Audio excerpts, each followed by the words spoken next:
Rahman Rahim. I'm Dr. Muhibbullah Wazir, and the topic is the median nerve injuries.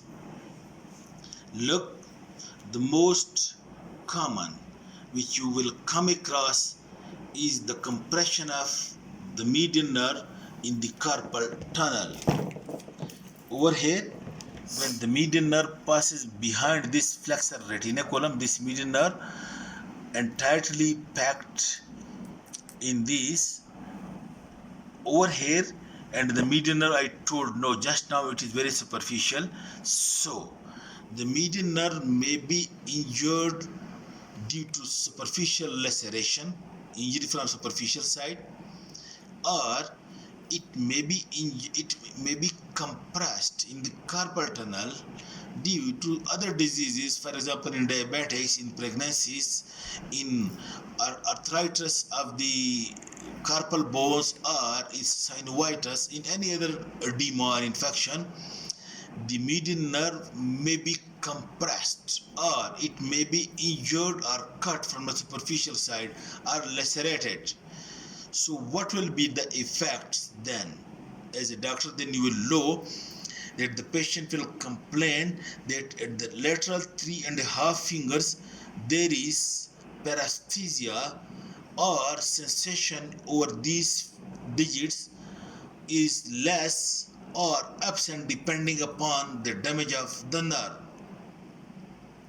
But note the point that the skin of the thinner eminence will not be affected, because I told you that the palmar cutaneous branch is given before the median nerve passes deep to the flexor retinaculum.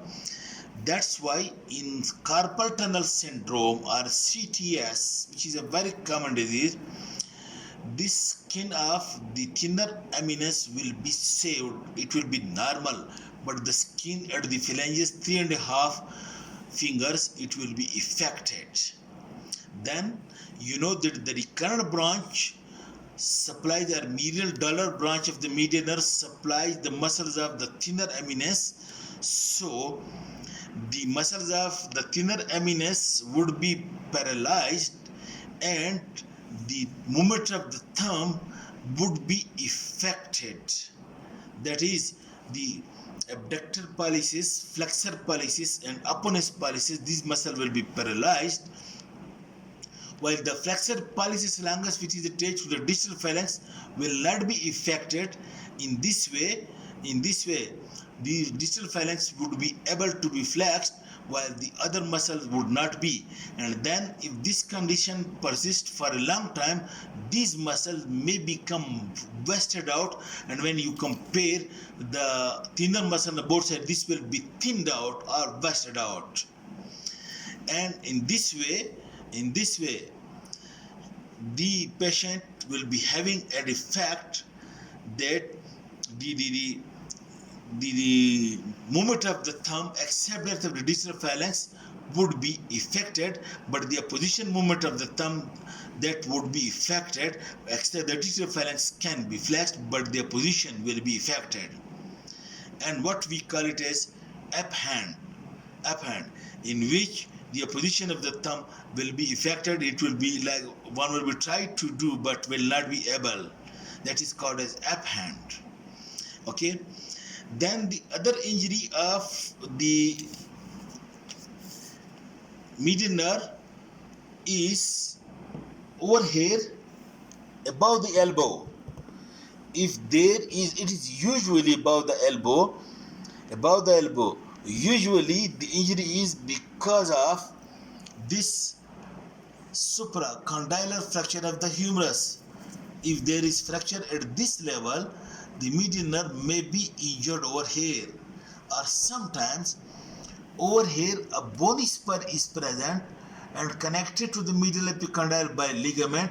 The median nerve, this ligament is called the ligament of Struther. Over here the bony spur, and the ligament from this bony spur to the medial epicondyle, it is called ligament of Struther. The median nerve and brachial artery may pass through this tunnel, and sometimes it may be compressed over here, or usually at the supracondylar fracture of the humerus, the median nerve is injured over here. So if it is injured at a higher level, note, then what will happen? These flexor muscles, you know, it is being supplied from over here. These flexor muscles would be affected. Pronator teres would be affected, and all the flexor muscles would be affected except the flexor carpi ulnaris and the ulnar half of flexor digitorum profundus. When in this way, the ulnar half of flexor digitorum profundus will not be affected, while the other flexor muscle to these fingers, these all will be affected, and the flexor pollicis longus would also be affected. Now, what would be the condition? The patient would be able to flex these two fingers because the ulnar half of digitorum profundus is not affected.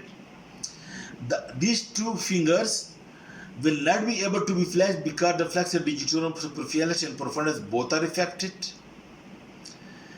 and the flexor pollicis longus, which in the carpal tunnel syndrome was able to be flexed, that would also be not be able to be affected, and as a rule the condition would be formed like that, which is called as hand of benediction.